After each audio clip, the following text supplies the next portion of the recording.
All right. It looks like we are live. Hey, this is Brent Leary and sheltering in place for, I guess this is like week 8 or 9 or something like that. But I'm having so many great conversations. In this one, I have to tell you, I've been doing this one on one series for small business trends for 10 years. It'll be 10 years in September.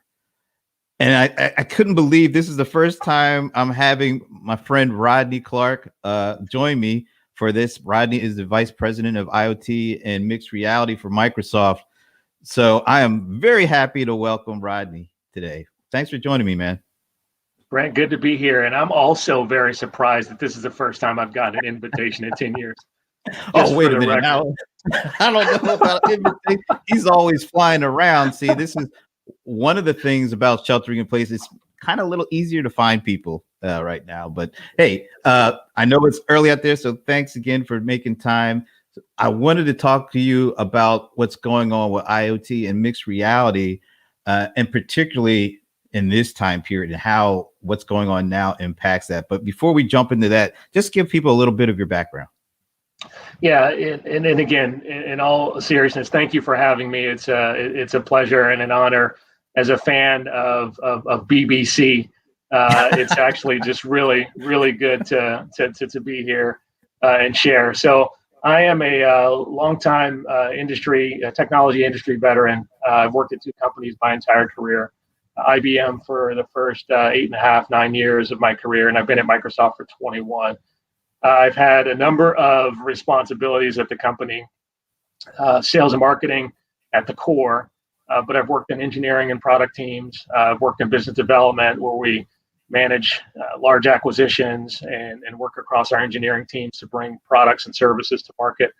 I've worked in small and medium business. I've worked across public sector. For the last 6 years, I've been in the same office, but I've had a job that's been changing as fast as the industry is changing, and that's been in IoT, and specifically IoT and mixed reality. So for the last 6 years, I've been driving our outward sales and marketing engagement for the company around the Internet of Things and mixed reality. Well, let's talk about let's talk about IoT. And you said you've been doing this for over 6 years. What has been the evolution of IoT over those 6 years? And let's maybe say over the 6 years before coronavirus hit. Yeah, let's go pre COVID-19 for sure. And IoT has been around for years. It's not a Microsoft phenomena by any means, but I'll tell it through the lens of kind of Microsoft history. For more than 30 years now, we've been providing and supporting these fixed purpose devices with our Windows embedded operating system. You go back to the early days of CE and some of the HP handhelds. You go back to some of those industrial scenarios with a Beckhoff and a Siemens that were really looking for runtime or near runtime scenarios to actually manage and to control some of their industrial devices. Well, that business has matured over years. When I stepped into the role, what we started seeing is that more and more of those embedded systems were talking to each other, machine to machine, communicating critical data and information. And you started, sensor fabric started to develop. And we started getting into, heavier compute gateways that can aggregate a lot of that data and information. When we saw that, we said, look, if machine to machine is now, because of connectivity, is now a reality, then we should be in a position to extend data platforms with these same customers and partners that we've been building these embedded systems with. At about that same time in our company, we developed something as part of our Azure core services called the Intelligent System Service, which was as simple as an SDK on an edge device that facilitated machine to machine, that then got you into a broader set of data services. From there, Azure IoT was born, and we started investing and accelerating the set of services, getting to ingestion engines, things like Azure IoT Hub, getting into IoT Central, simple device management, scenario and solution, cloud based. And so over that, starting with that, from our perspective, that simple machine to machine, as cloud and connectivity businesses started to grow and accelerate, we started to see that specific need for data rich, data intensive environments coming from the edge, and then building a set of solutions and capabilities that can help you interpret and analyze that information. And so that's what's happened over the last 6 years. And in that same time, we've gone from selling bits and pieces to partners and customers to building solutions with them, and our core platforms and services being kind of underlying to their platforms and services. You take something like Siemens MindSphere, Azure being, kind of the underpinnings of that. You take PTC's ThingWorx, and while ThingWorx is a great platform in and of itself, we enable that through Azure and Azure IoT. So longer answer, Brent, but given the format, I thought I'd go into a little more of the history. No, I appreciate it. That's great. And now talk about what mixed reality is, because some folks that we've heard of augmented reality, we've heard of virtual reality. What's mixed reality? Where does that fit in? Yeah, mixed reality is interesting to define, because you still have, I think, probably kind of current definitions of AR get closer to mixed reality. But in all cases, what it's referring to is this merging of the physical world and the digital worlds. If nothing else sticks in the definition, let that be the thing that sticks. For us, it is a way to accelerate and enhance human capabilities. It's a way to visualize data and interact with the environment in ways that feel extremely human, extremely natural. This isn't a virtual setting. This is, you're in and you're manipulating objects. Things like object rendering, object recognition. We have a service in spatial anchors where you can really create a space, and you can go back into and you can anchor objects in that space, and you can go in and you can manipulate them with dexterity, with one hand, two hand. So this notion of mixed reality, and then everything that HoloLens brings on top of that as a hero device, is in essence created this business opportunity that we see. And again, there are pure definitions of mixed reality, but for the sake of this conversation, I'll stop there. It's a topic that we need another. By the way, if I'm invited back in the next 10 years, I'd like to go deeper into that area. But this management of equipment or objects, and being able to just manipulate these things as you would in the physical world is the essence of mixed reality. First of all, let me already extend that invitation. So we have witnesses. Right? we have a few witnesses now. Actually, I had a couple of conversations over the past year with some other folks on Microsoft around mixed reality on the CRM side of the house, to talk about it from a customer engagement perspective.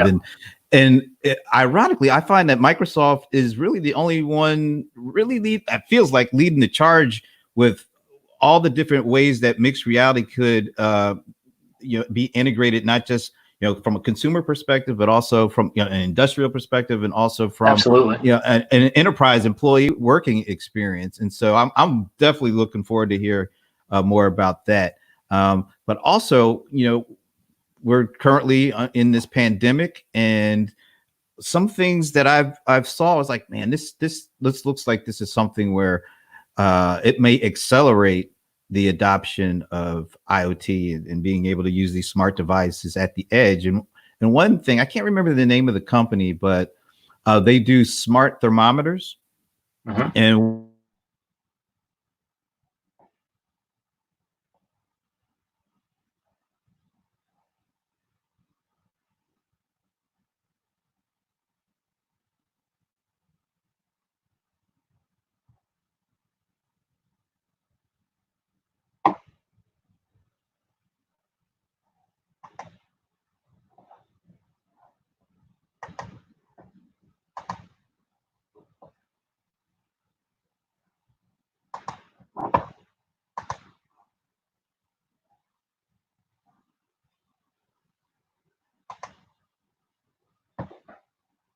think I lost you, Brent.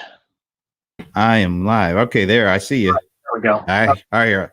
I don't know what happened there, but I'm just gonna go back. I was saying that I saw this smart thermometer company. I think they have at least hundreds of thousands of these thermometers out there. And during the pandemic, they started doing this trace to see where they saw the body temperatures of people that use their thermometers in locations spike, and they were trying to determine, well, if they see the thermometer, I mean the temperatures of these people using their thermometers in certain locations spike, that may be something related to coronavirus. And I'm like, I'm guessing that there's going to be a significant impact on how we use IoT that comes out of this. But I wanted to hear what you're seeing and what you're thinking around that. Yeah, let me start with the thermometer example, by the way, and then I'll tie it in even to the mixed reality solution and scenario. I think in every case, COVID has created an opportunity for massive change in the healthcare system. We've seen ventilator production in the last 3-4 months that is worth traditionally 7-8 years in terms of volume. And we had an example of that. There was this ventilator challenge in the UK, which is a consortium of major UK industrial technology and engineering companies across all sectors like aerospace, automotive, including medical. The HoloLens was actually used along with a set of absent scenarios to create and capture training. This guided workers and had an instruction set on how to basically produce the ventilators, and then ultimately how to install them through the use of something like guides or PTC's Euphoria expert capture. Now, the interesting thing there, and then tying it into your mixed reality statement, Dynamics 365, like remote assist, is a big part of that. Dynamics 365's guides in terms of training module is a big part of that. But what it did is it enabled basically those tools, as well as this mixed reality device, enabled the manufacturing or the acceleration of these ventilators. Now, if I connect that to the thermometer solution and scenario, what you will see, and what we have seen in working with partners, GE is a great example. Another one where we accelerated ventilator production, and then we also, through a cloud and data platform, enabled them to better see and monitor patient data and information, so they could start to, aggregate trends. They can start to recognize some of those anomalies, and they could treat more effectively in the hospital. That extends and will extend into telemedicine. And this is, you think about the edge points, the ability to collect and leverage that information and data, share it in a secure way that incorporates all the elements and aspects of privacy. That's what IoT is bringing and delivering, from the manufacturing of those devices and making sure we have the secure, connected endpoint, along with the patient experience, be it an app on the phone or some other tool that you would log into from the hospital, and then ultimately that care provider being able to manage that information and data while protecting privacy. Those are the types of scenarios that are being accelerated because of COVID-19. Yeah, that's great how you were able to tie that all together, because you think about these devices are at the edge, they're being used, they're able to collect data and then transmit that data almost in real time, and I guess in certain circumstances. And because we're able to get, not only probably get data that we never would have gotten before, but we're also able to get it in real time, and we're able to aggregate it and have it analyzed with the machine learning to really provide near real-time opportunities to solve problems. And yeah, we see that as a big thing now. What do you see, after we get through the crush, hopefully get to the other side of the pandemic. But how do you think what the other side is going to look like after we get through there? Yeah, let me try and do like a concise three examples, and I'll do it across, just for the audience, across maybe industries. And I'll start again. I'll do a healthcare scenario. We have a a company in a partnership with PCL construction company and also data company. They're now a software company in addition to what they've done traditionally, as well as Insight. It's a portable care unit. And today it's used in healthcare, which is basically an old shipping container that's retrofitted into a station where they can test people securely. And so think of a line forming and being able, through thermal sensing, to detect temperature of someone in line, and being able to have kind of a pre-diagnosis before they actually get up to the window. That could also manage social distancing, so that they can record and take information on whether or not that's a potential cause. So take that solution and just extend that to entertainment venues.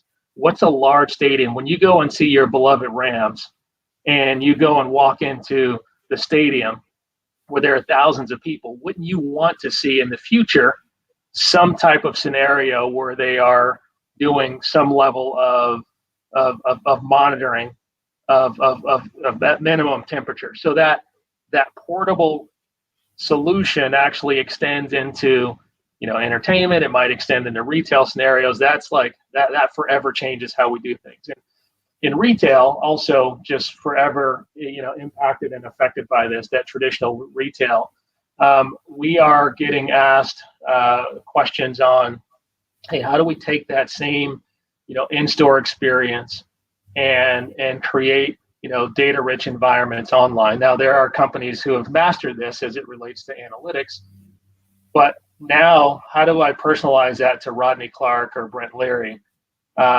Because now that's the opportunity that I have. And how do I leverage, if a consumer opts in, their information that they're able to share with me to create that experience? That's another significant change. I'll do two more really quickly. I mean, cashless. Oh my gosh, the half of the world is cashless, and we're not. We're going to see an acceleration of cashless, as well as no-touch retail. And so you have, stores like a Kroger or a Target that have relied for years on the NCRs, or you have, ATMs that will just be different experiences now that allow you to engage and interact with voice, with gesture, through coding. And IoT is kind of at the foundation of all of that, because it's that interaction with an endpoint, and it's the management of the data, the analytics, and the information. So there are other just really impactful scenarios. One last one that I'll talk through is smart city.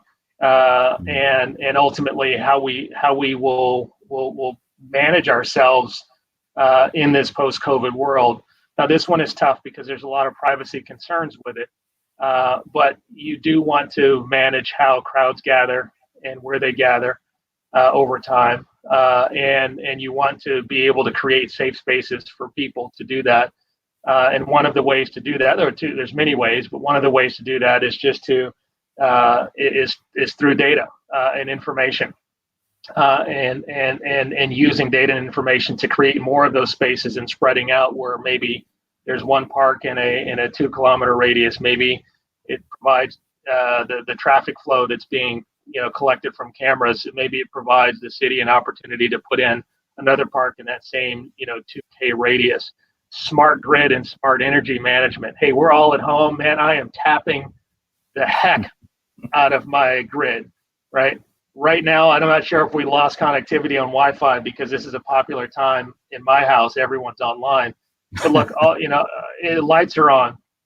AC is going to be on for longer during the day, and so we're getting a lot of requests as well from cities around, how to basically manage their grids and some of the technologies that we use to do that. So there are a number of areas that will forever be impacted and affected by this. All right. So one, I want to walk into a stadium and just see the Rams win. That's the first thing. I'm sorry. That's my main objective. I mean, a little heat over there. That's okay. Are we winning? That's the thing. But yeah, no. Let me switch it up a little bit. That I mean, first of all, there's so many use cases that are coming to mind, and you just really some of the really foundational ones are right there. But I want to change it up a little bit because usually you're a guy who's always on the go. You're traveling a lot, and you have a lot of folks that work with you, and you go to see them. You have a lot of customers you go to see. But you've been sheltering in place for how long now? Yeah, since the first week of March. Wow. All right. So work from home and travel. Talk a little bit about that and how you've had to adapt due to what's going on. Yeah, I have thanks for asking that question. I have a large global team, as you know. And anytime I hear the term work from home, it has so many different contexts for me. And whenever we start, I always just want to remind people that work from home should not mean work all the time. That's the first piece whenever I hear that term, because we are being taxed in different ways. And I do miss that traditional 5 minutes between meetings where I'm walking from conference room to conference room, and that mental respite that provides is amazing. And then we're now in much more of a virtual setting, so I'm always reminding my team, like, take that time that you need, because if you don't set those boundaries in place, given this, if you don't put boundaries in place, given this new, environment that we're in, it can have a tremendous impact.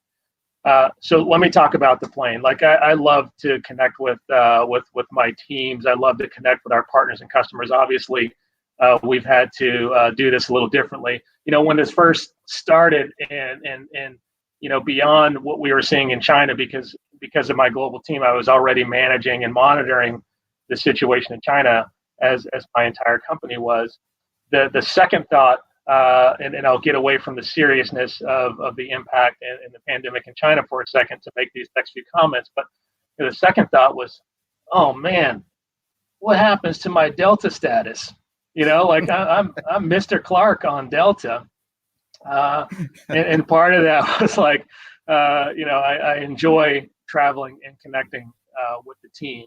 So we've had to do it a lot differently through Teams. For us at Microsoft, super proud of what we've seen with Teams. We've had over 200 million meeting participants in a single day this month, and that's a global statement. 4.1 billion meeting minutes.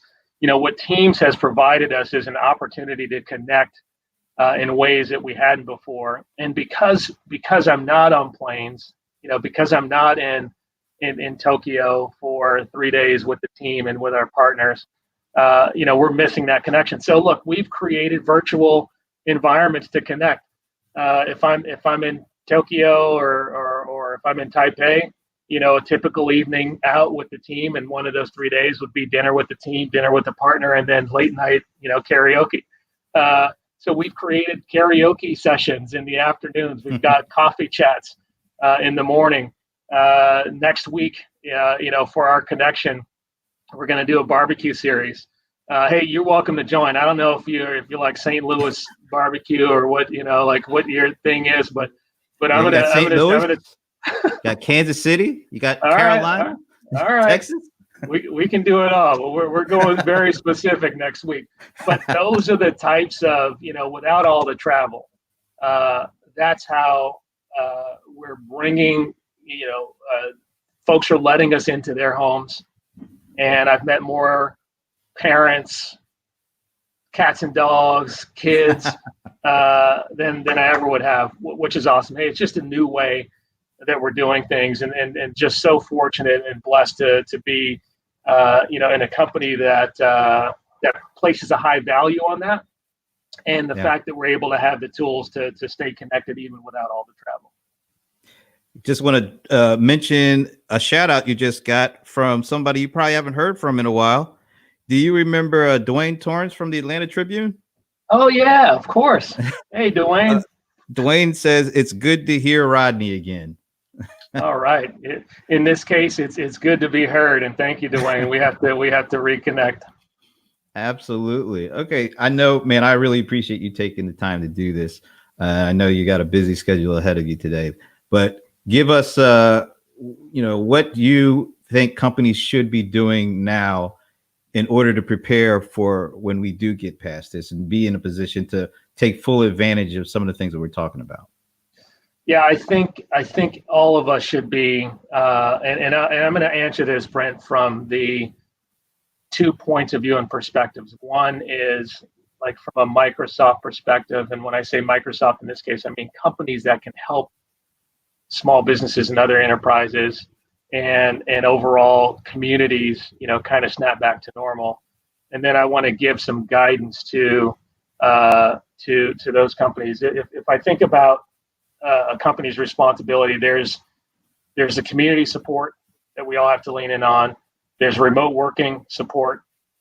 We've got to make sure that we are supporting our families who have a burden on educating children. And again, this notion of work from home doesn't mean work all the time. There's a ton that we can be doing to lean in on these data systems and solutions and providing the tech expertise that allows these companies to take the next step. I think that acceleration out of this is about digital transformation.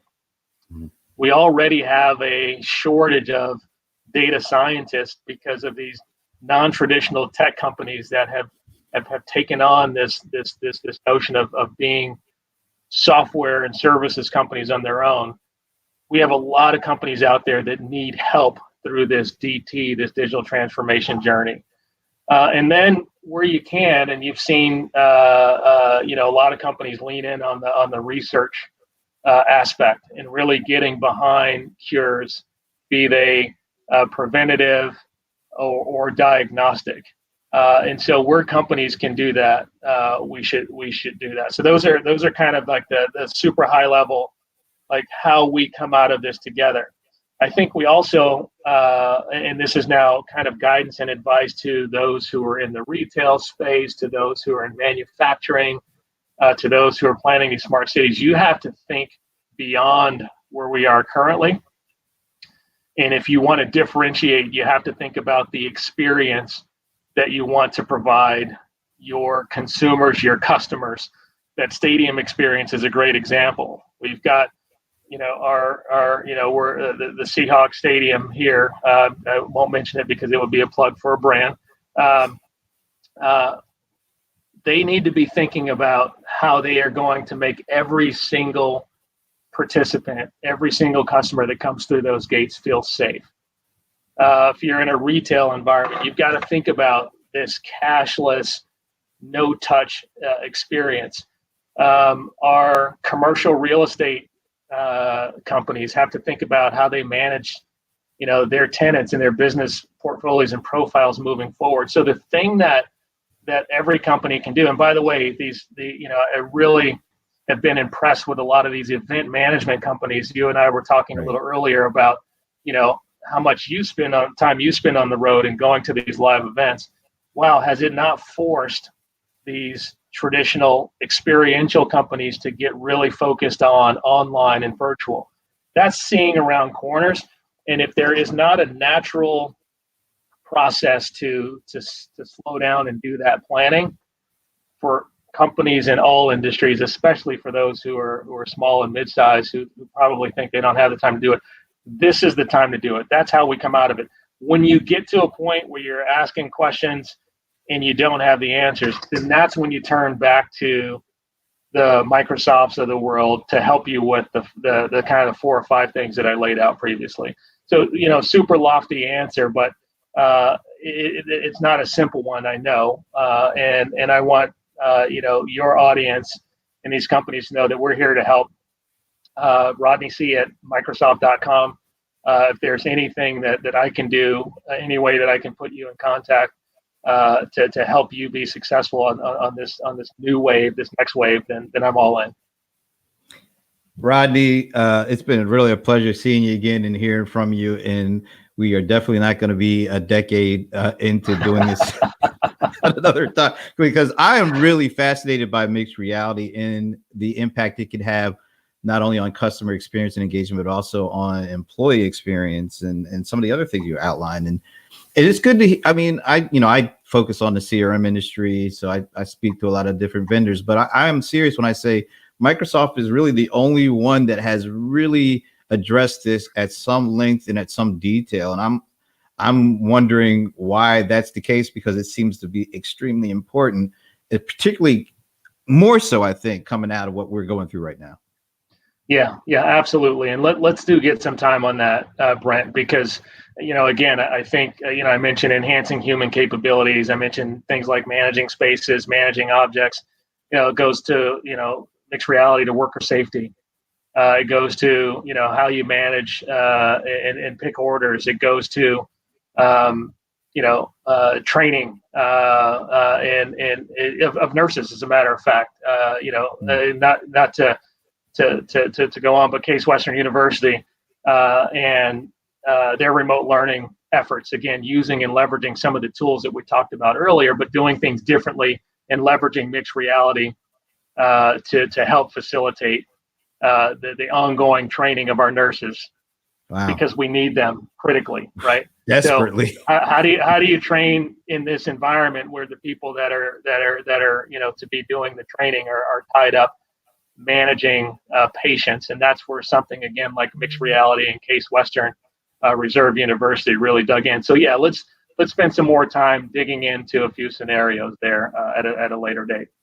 Absolutely. Let me give a quick shout out to Dina Apostolo, who is the person at Microsoft on the Dynamics 365, the CRM side of the house. She's the one that kind of walked me through and got me, wow, Microsoft is really doing some interesting stuff. So I want to definitely send a shout out to her. But hey, really appreciate it. We will definitely do this again. And great to have great rest of the day, and stay safe and healthy, all the Rodney Clark family. Thanks, Brent. You do the same. Take care. All right, man. Thanks.